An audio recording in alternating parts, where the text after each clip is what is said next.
Behind the grand facades of Europe's palaces and the polished logos of its most iconic brands, there's a power far older and more entrenched than any government.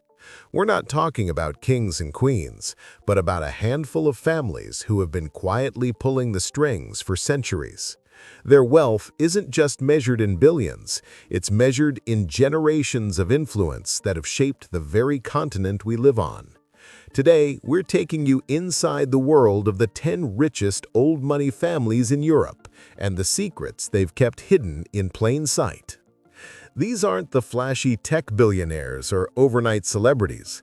This is the world of quiet wealth, where fortunes are cultivated over centuries, not quarterly earnings calls. These are the dynasties that own the banks you use, the cars you drive, and even the land under your feet. Their influence is a deep current running beneath the surface of modern life. From shadowy banking empires to vast retail conglomerates, we'll explore how these families got their money, how they hold on to their power, and the complex, often dark histories that come with it. Number 1. The Mulliez family, the silent retail titans. Kicking off our list at number 10 is a family you've likely never heard of, but whose stores you have almost certainly shopped in. Meet the Mulliez family of France, the secretive dynasty behind one of Europe's largest retail empires. With a net worth estimated around $33 billion, they're a silent giant of commerce, operating with a level of discretion that's almost unheard of for a family of their stature. The story of the Mulliez clan is a masterclass in a unique form of family capitalism that has let them keep absolute control while expanding across the globe.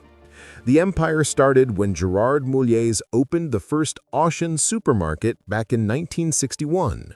From that one store, the family has built a sprawling network that includes the Auchan hypermarket chain, often called the Walmart of France, the Decathlon sporting goods stores, and the home improvement leader Leroy Merlin. But the real genius isn't just what they built, but how they structured it. The family's vast holdings are locked within an internal partnership known as the Association Familiale Mulliez. This pact binds over 700 family members together, preventing any single person from selling their shares to outsiders.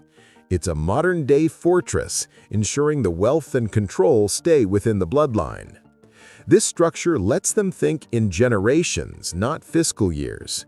They can make long-term moves without worrying about outside shareholders demanding immediate profits. It's allowed them to weather economic storms and quietly swallow up competitors, growing their empire from the shadows. The family members themselves are famously private, avoiding the lavish lifestyles you might expect. This deliberate obscurity is a hallmark of old money, a belief that true power doesn't need to shout. While other billionaires are on the covers of magazines, the Mulliez family is content to own the stores where those magazines are sold. Number 2. The Albrecht family, the discount kings of Germany. At number 9, we have a family whose name is synonymous with frugality and efficiency. They revolutionized how we shop for groceries and built a global empire on one simple idea: sell good stuff for the lowest possible price. This is the Albrecht family, the enigmatic founders of Aldi. With a combined fortune estimated at over $30 billion, the dynasty is split into two powerful branches, Aldi North and Aldi Süd, a division that started over a surprisingly petty disagreement. The story begins in 1913 in Essen, Germany, with a small grocery store run by Anna Albrecht. After World War II, her sons Karl and Theo took over the humble shop.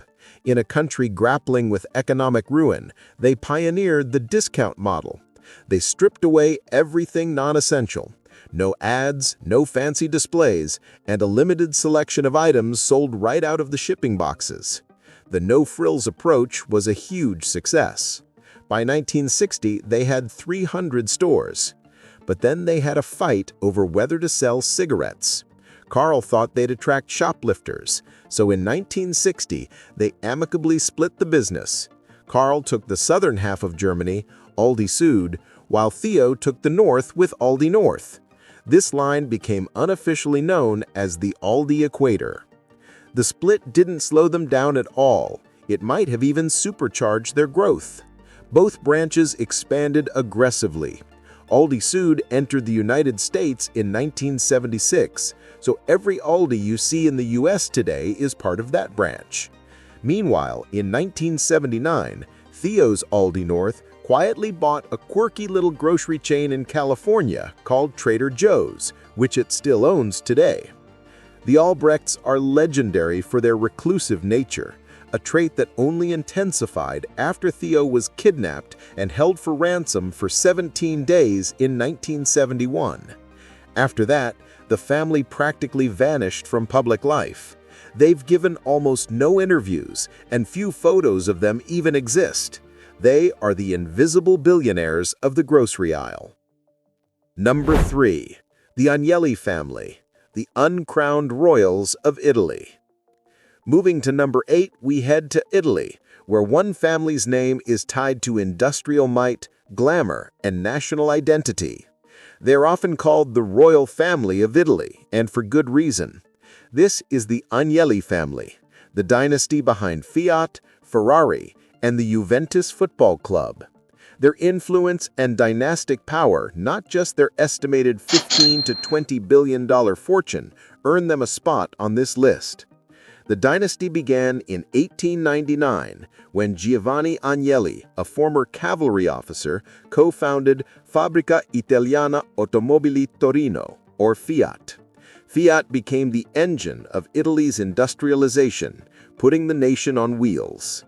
But it was his grandson, Gianni Agnelli, who made the family legendary. Known as l'avvocato, the lawyer, Gianni was an icon of post-war style and power. A jet-setter and a fashion plate, he turned Fiat into a global conglomerate and embodied the Italian art of sprezzatura, making immense power look completely effortless. Today, the family's interests are controlled through Exor, one of Europe's largest holding companies, now run by Gianni's grandson, John Elkann. Exor's portfolio is a collection of crown jewels.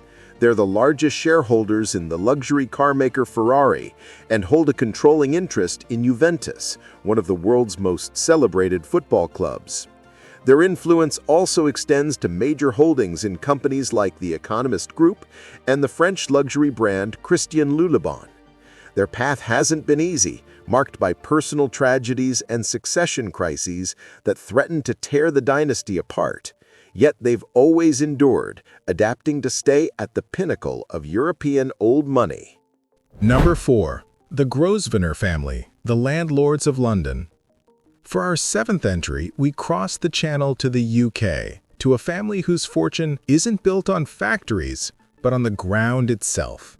This is the Grosvenor family, headed by the Duke of Westminster, whose wealth proves that land, acquired centuries ago, can become one of the most valuable assets on earth.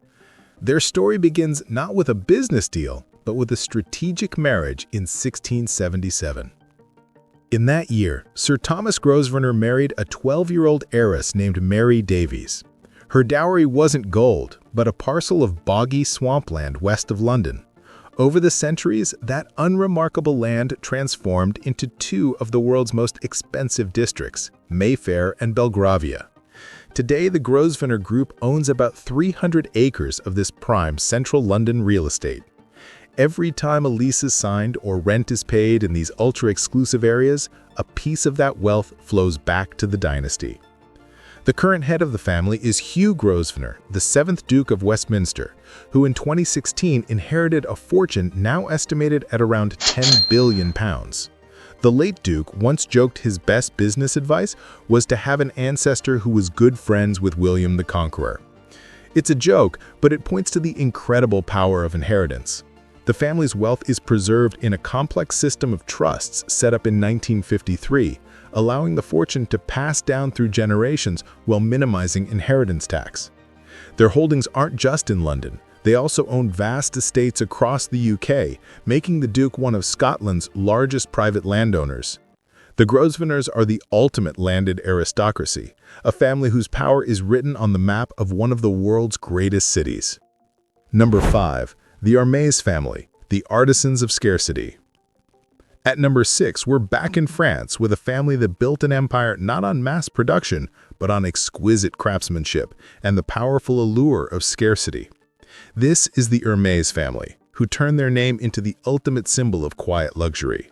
With a family fortune estimated at around $100 billion, they stand as one of the wealthiest dynasties in the world, a testament to the power of quality and heritage.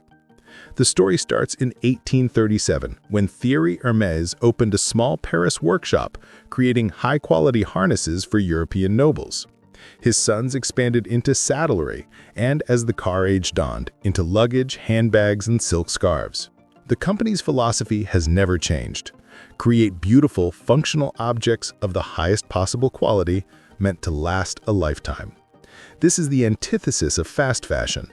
Their most iconic products, the Birkin and Kelly bags, are famous for their waiting lists, a deliberate strategy that turns a handbag into a trophy. This focus on family control has been their greatest defense. In 2010, this was put to the test when Bernard Arnault of LVMH revealed he had secretly acquired a 17% stake, signaling a hostile takeover. The Hermès family, a sprawling clan of over 100 heirs, rallied. They created a new holding company, locking up over 50% of the shares to block Arnault's advance. They fought and they won. Since that battle, Hermès' value has skyrocketed. The family still owns about 2/3 of the company, ensuring their vision remains intact. They are guardians of a legacy built not on speed, but on the patient, meticulous work of human hands. Number 6. The Quandt family, the power behind BMW.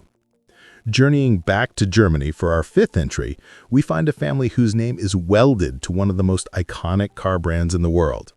This is the Quandt family, the power behind BMW.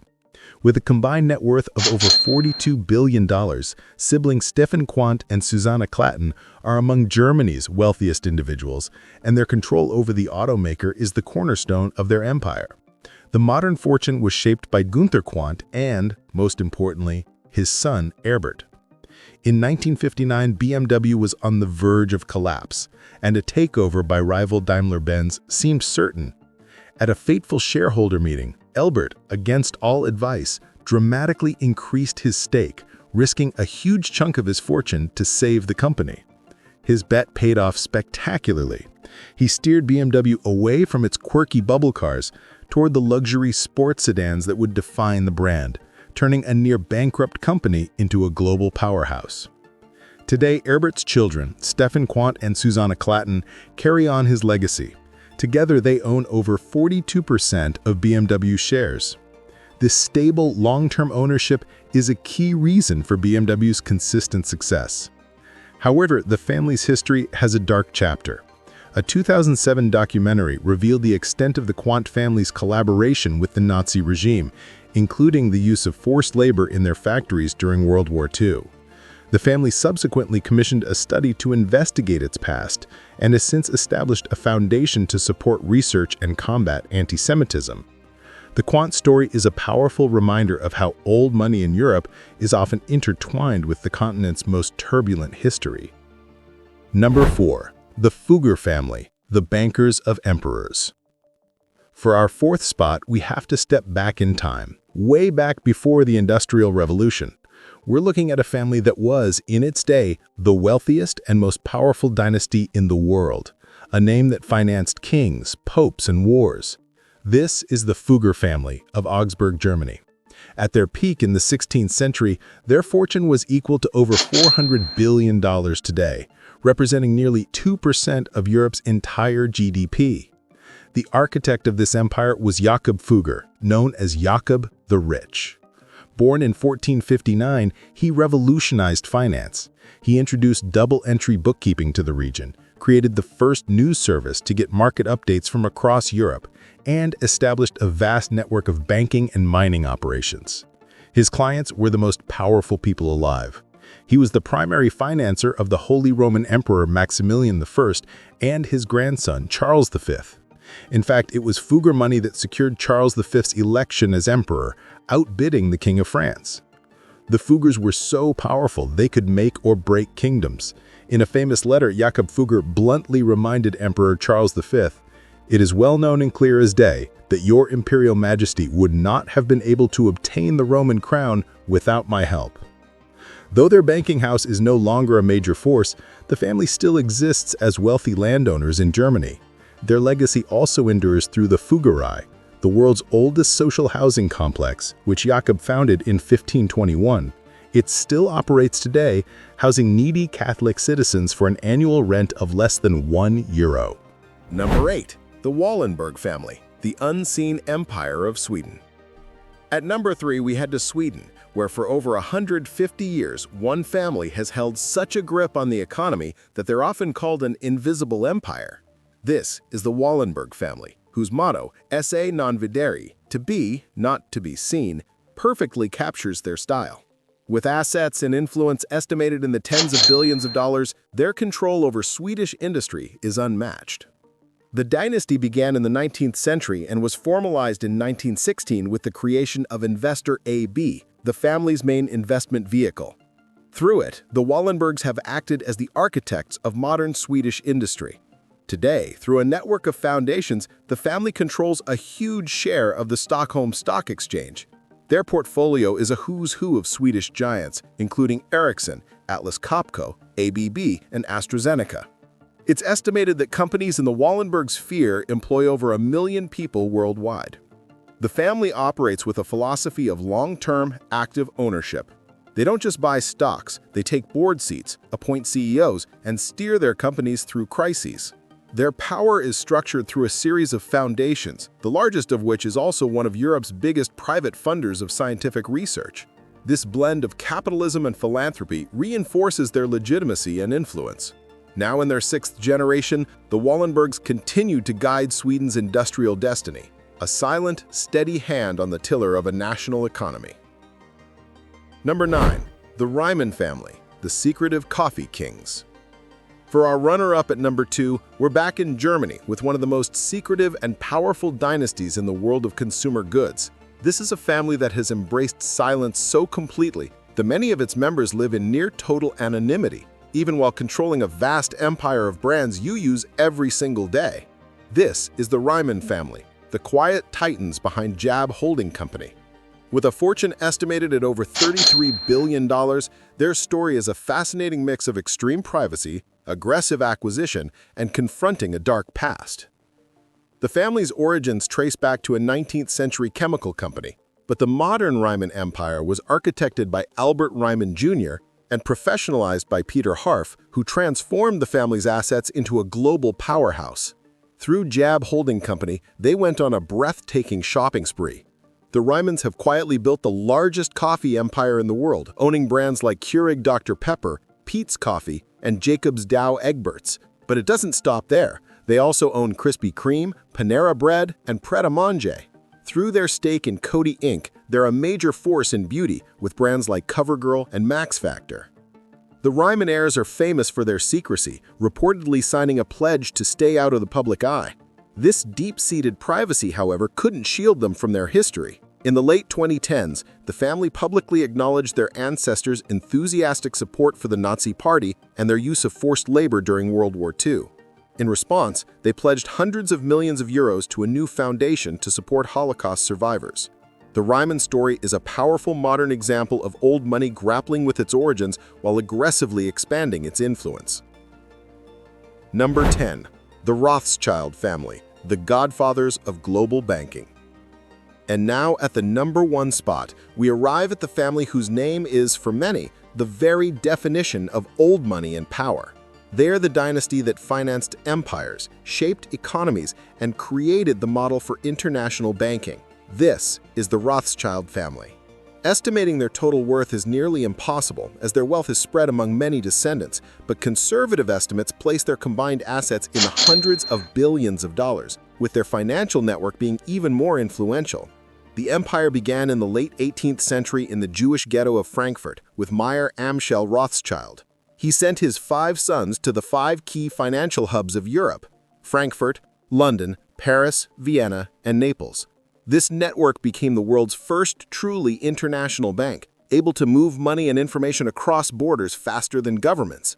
Their masterstroke came during the Napoleonic Wars. By financing the British war effort and using their network to get early news of Napoleon's defeat at Waterloo, the London branch, led by Nathan Meyer Rothschild, made a legendary fortune. This cemented their status as the bankers to governments. Throughout the 19th century, they financed everything from the British purchase of the Suez Canal to the industrialization of Europe. Their name became so synonymous with wealth, it entered the dictionary. While myths about them owning trillions or controlling all central banks are exaggerations, their power remains immense, though more subtle today. The family's main firm, Rothschild & Co., is a leading global financial advisory group with assets under management around 100 billion euros. They focus on advising corporations, governments, and wealthy families, continuing their historic role as advisors to the powerful. The Rothschilds are more than just a rich family. They are a living legend that created the blueprint for global finance. These 10 families are just a glimpse into the entrenched wealth that has shaped Europe for centuries. Their stories show how power can be held quietly, passed down, and wielded in ways that affect all of us. So what do you think? Is this kind of dynastic wealth a stabilizing force for the world or an undemocratic concentration of power? Let us know your thoughts in the comments. And if you found this look behind the curtain fascinating, make sure to subscribe and hit that notification bell. We have plenty more secrets of the world's most powerful dynasties to uncover, and you won't want to miss what's coming next. From the landlords of London to the godfathers of global banking, the story of Europe's old money is a story of enduring power. These aren't just tales of wealth, but of strategic vision, dynastic discipline, and the quiet consolidation of influence over centuries. They built their empires on industry, land, and luxury, creating legacies woven into the fabric of our world. Their brands are in our homes, their buildings define our cities, and their financial networks underpin our economies. While the world changes, these families adapt, using complex trusts, private holding companies, and a culture of intense privacy to protect their fortunes. They operate on a different timeline, thinking in generations, not years. Their stories are a powerful reminder that while we're often dazzled by new money, the deepest currents of power are the ones that run silent, old, and deep. Thanks for watching.